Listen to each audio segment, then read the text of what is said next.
Hello guys, শুভ দীপাবলি। আশা করি সবাই খুব ভালো আছো।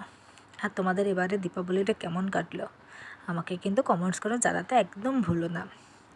এটা কিন্তু এবছরের কালী পুজো নয়, কারণ তোমরা সবাই জানো যে এবছর কলকাতাতে যাওয়া হয়নি আমাদের, আর না দুর্গা পুজোতে গিয়েছি আর না কালী পুজোতে যাওয়া হয়েছে।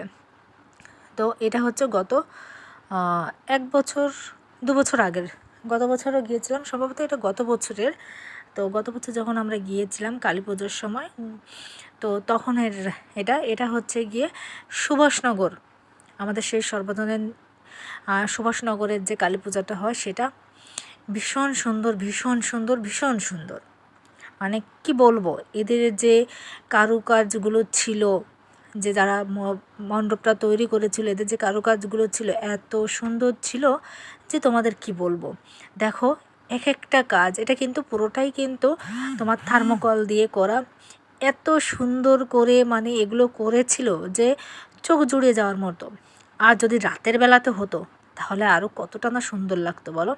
এটা কিন্তু অ্যাকচুয়ালি দিনের বেলায় আমার মামা বাড়ির সামনেই কিন্তু এই মণ্ডপটা। তো দিনের বেলা আমরা বলছি কি চলো না যাই একটু ঘুরে আসি, রাতের বেলায় তো প্রচণ্ড ভিড় হয়। তো মেয়ে বলছে মা চলো না আমরা দিনের বেলাতেও একটু দেখে আসি যে কেমন হয়। তো আমরা দিনের বেলায় একটু এসেছিলাম। তো দিনের বেলাতেও ঝাড়বাতিটা ছিল, দেখো কি দারুণ না ঝাড়বাতিটা, মানে কি বলবো, আমি কিছু বলে বোঝাতে পারবো না। তো সকালবেলার দিকে আমরা আর কি এসে আমি বলছি কি চলো তাহলে আমরা একটা ভিডিও করি। তো ওদিন আবার বলছি তাহলে তো চলো একবার যখন বারাসাতে যাব তখন ওটাও দেখে যাব। তো সেইভাবে আর কি বেরিয়ে গেছিলাম। তো বারাসাতে যাওয়ার আগে ওখানে দেখো পাশের যে মূর্তিটা, রাতের বেলা হলে কিন্তু ওখানে লাইটিং, তারপরে ঝর্ণার একটা ছিল সংমিশ্রণ ভীষণ ভালো।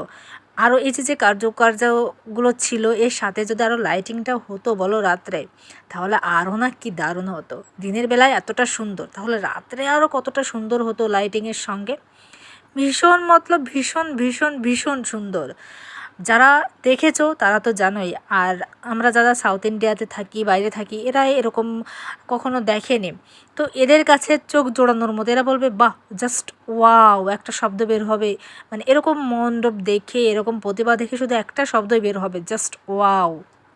আরও আছে কিছু কিছু, যে বারাসাতের কালী পুজো তো ফেমাস, তোমরা তো সবাই জানো বারাসাত কালী পূজা মানে ফেমাস।